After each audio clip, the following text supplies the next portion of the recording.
Allegations that he used banned IVs before his last bout with Manny Pacquiao, Floyd Mayweather must now turn his focus to Andre Berto on Saturday night in Las Vegas.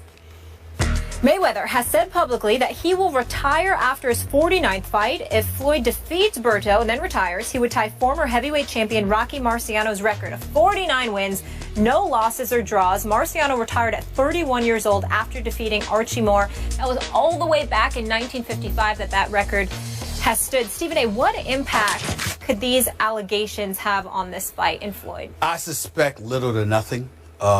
Floyd Money Mayweather is just entirely too experienced, and when the adversity hits him, he rises to the occasion inside that ring. But I will bring up a couple of things. Number one, supposedly it canceled an interview with SportsCenter that he was supposed to have yesterday. Yep. Normally, I'm very, very big on you make a commitment, you do everything it takes to get there. In this particular situation, I don't have a problem with it, because when you are a fighter and it's like on the eve of the fight, anything that distracts you, remember, it only takes a split second to get caught with the wrong punch and take you out of there. So anything, when it comes to fighters, I'm not talking about meaning him and SportsCenter or whatever. I'm saying that when it comes to a fighter, whether it be unboxing or the UFC or something like that, when your very life basically is on the line because you got to fight, you shut off all distractions. That's just me at that moment, meaning like right on the eve of the fight. The other thing that I want to say is this. I don't believe Berto is going to win this fight. I think he's going to get schooled. I don't think he's on Mayweather's level. But I would like to keep in mind, Berto does have power, he does have speed, and he does not back up. He's coming. And so as a result of that, you get a puncher's chance in the sport of boxing. And I believe he has a puncher's chance, even though I don't think it's not as much of a chance, because I don't expect Mayweather to get hit, to be quite honest with you. Having said all of that, I do not believe Mayweather is going to retire. I do believe he will fight this fight. He will announce his retirement, obviously, and say it was great and he's not going to miss it. And then he will wait to see what happens with Cotto and Canelo Alvarez on November 21st, I believe. And after that, what Pacquiao does. And then he'll make a decision about getting another $100 to $200 million down the road about a year from now. In the end, what it comes down to is that he's gotten a bit slower, just a touch. He's got hit against Sugar Shane, got hit against Madonna. And so as a result of that, even though you surmise that this ain't going to be a distraction because he's too experienced and too much of a veteran, you never know, because we're talking about a split second where something could happen. So I'm keeping my eyes on this, because I think regardless of how they want to act, this report stung them just a little bit, more so than other things in the past. This is not the first time something like this has been mentioned. It's the first time it's gotten to this point. And I think that is categorically and emphatic as Leonard Ellaby was in denying to me personally that this is bogus, there's no truth to it whatsoever, this is much about nothing, this is a bunch of nonsense. At the end of the day, that doesn't mean they're not irritated. It doesn't mean they're not disgusted. And you never know how that can affect somebody just 48 hours later. You know, when you first started talking, I thought you were just kind of hyping the fight, like giving people a reason to watch it because one punch could catch him.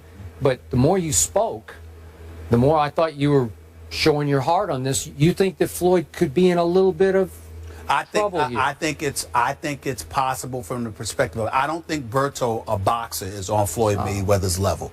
And I don't think that he can outbox him. My thing is, I think Berto knows that. And the whole thing about it is that I don't care how beautiful you can box. How are you once you get hit? If Berto hits this guy, Berto is not as slow as Madonna, and he's not as old as Sugar Shane. If Berto catches Money Mayweather, there could be a problem. I don't believe it will happen, but again, the slightest distraction, when you get up there in age, reflexes just a touch slower, you never know. I'm not trying to promote the damn fight. I ain't going, but I'm telling you. You're going to watch it? Yeah, of course I'm going to watch it. Should I buy it? As a casual boxing fan, should buy it? Because we will definitely talk about it on We'll definitely talk about it. We're in this business. You know what? You can watch it because Berto is going to come to fight. Now that may not, that's going. I agree with you. But Andre Berto does not back up. Unfortunately, he walks into a lot of punches. That's right. And he has lost 3 of his last 6 fights, including losing via TKO to Jesus Soto Caras. That was because he was a one-on fight at that time too. Okay, just like you said, Pacquiao. I understand, but still, the record is the record. And I did have an issue. Floyd should have gone ahead and made his appearance on SportsCenter at 6 o'clock. It was during the 6 o'clock hour last night. He must have been stung by this because Thomas Hauser's reporting raised a lot of serious questions, a lot of red flags, and I'm not sure Floyd wanted to have to deal with that. And maybe, as you say, this close to the fight, he wanted to just do a fight interview, and all of a sudden. For the record, I'm not saying he shouldn't have showed up. I'm just saying I understand it, considering gotta stay focused. Right now on the eve of the fight. But in the end, I am with you. This is where I do admire Floyd. He's always in some, involved in some issue somewhere off the field, outside so to speak, right outside the ring. And this man can focus like no one's ever been able to focus. So I'm assuming he will focus well enough and be skilled enough to just simply outbox Berto. Could Berto catch him? I don't know. I doubt it. I will buy the fight. I will watch to see what you brought up. Floyd is 38 years of age, and Father Time waits for no man, so maybe just a touch slower. I want to see him give Pacquiao a rematch because I think it would be a fair fight. Well, guys are desperate, and when you're desperate and you come after somebody and you force them to fight, and if you're Floyd and you don't like punching, it could be interesting. All right. Could be. Well, we'll see what happens. I hope it's not his last fight. I hope it's interesting. We'll see. Eli Manning gets paid? Say what? You might be surprised by the dollars. We'll fill you in on the contract details after the break. This is First Take. Stay with us, won't you? In his first game as Bills head coach, Rex Ryan will try and put an end to a streak of 7 straight Bills coaches who lost their first game coaching with the team. We know there's been a carousel there. And it won't be easy against Andrew Luck and the Colts. Andrew Luck has more yards, completions, and attempts in his first 3 seasons than any quarterback in NFL history. He's a lock, Skip Bayless. Only Dan Marino threw for more touchdowns. Who wins? Andrew Luck, Hall of Famer. Stephen A. Smith, here I go again. Another home underdog. Indy minus 2.5 points at Buffalo. And I'm going with another upset that really in a few weeks won't seem like that big of upset.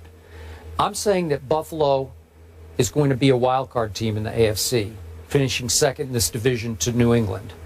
And I'm going to say that with Rex just electrifying that community, as we saw when we visited up there, that stadium is going to be rocking at kickoff this Sunday for the new era to begin. And maybe I drank too much of the Buffalo Kool-Aid when we went up there for our first visit to our first camp. But I love this football team, and I'm shocked that Rex had the wisdom and the foresight to give Tyrod Taylor a shot here because he can play.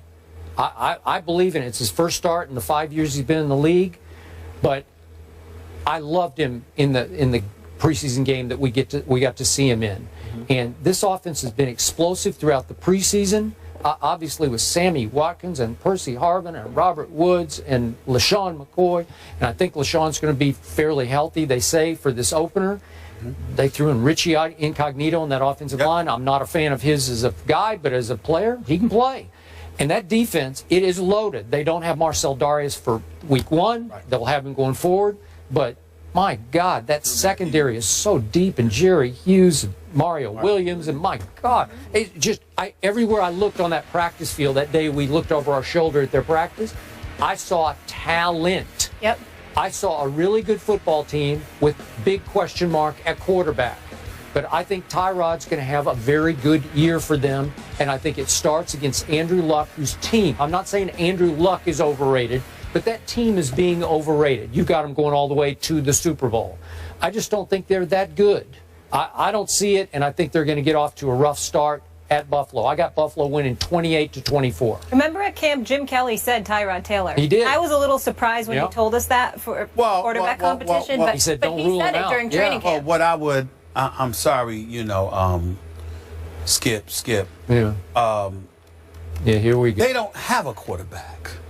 So why is it such a shock that Tyrod? I mean, my God. Because E.J. Manuel, E.J. Manuel or Matt Castle. Oh my Lord! Somebody has been picked over there. Please, both of them. I mean, both of them. I mean, they both lucky to be in uniform the way they've been playing. Even though E.J. Manuel had a couple, at least one good preseason game. Here's the reality. Skip Bayless. If you pick enough teams that are the home underdogs, you're gonna get one right. So I think I'm going to get every one of them right. We'll see on Monday, won't we? But I got news for you. I don't always pick home underdogs. I like these. I'm just talking about today. But when I do, I win. This weekend. That's all I'm talking about. We're talking about last year's Open. I'm talking about now. Okay? Stay with me. With that being said, Skip Bayless, I'm going to agree with you. Oh. I believe the Indianapolis Colts are going to lose this game. Hey. Hear that, people? Because here's what. First of all, the defense is big time. And we all know that it was big. First of all, they were 9-7 last year. And they were a pretty damn good defense. With Hughes, with Mario Williams, with Marcel Darius. I mean, they had a crew, okay? They and do. then you Gilmore and Cersei and those ones. Listen, they have a crew. But here's the thing. Now you got Rex Ryan, who we all know from a defensive perspective is a genius. He really is. I don't use that word very often, but I give you genius. That's right. So here's the deal. When you look at that, what is Indianapolis supposed to be doing to offset that? You still got Andrew Luck. You don't have Reggie Wayne anymore. T.Y. Hilton is no joke. No. You got Fleener and Allen there at the tight end spots. I get that. Frank Gore is supposed to be the X factor. Against any other defense than this or the Jets, you got me, or Seattle. But the fact that this game is against Buffalo on their home turf, the beginning of the Rex Ryan era, I don't see you being able to run the football effectively on them. I just don't see that.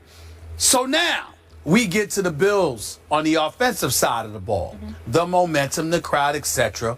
With a guy like LaShawn McCoy there, with Sammy Watkins there. You got Tyrod Taylor who can make plays with his feet. I think he throws it pretty well, too. But I'm not saying. Okay. I'm saying the fact that you are a dual threat resonates with me. Because I think in a game like this, you're going to have to use your feet in order to be successful.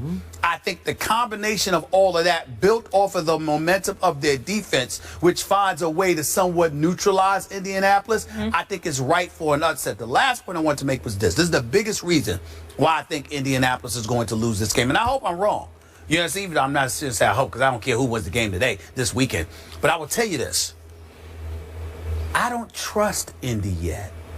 One of the biggest things about, even though I think talent-wise they can go to the Super Bowl, what I want to see from Indy is them walking into an environment like this for opening day and showing up. They're the type of team on their home turf they'll win, and the next week you can't even recognize them on the road. I want to see them respond to that. I got to see it to believe it.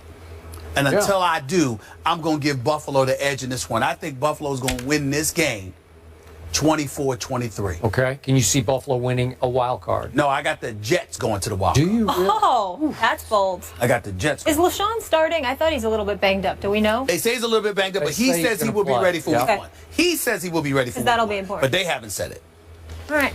You guys want to talk a little boxing? Why Having not? so much fun with NFL. But Mayweather, it's his last fight of his storied career this Saturday. That's what he's telling us. Will the recent allegations have any impact on the outcome? That is next.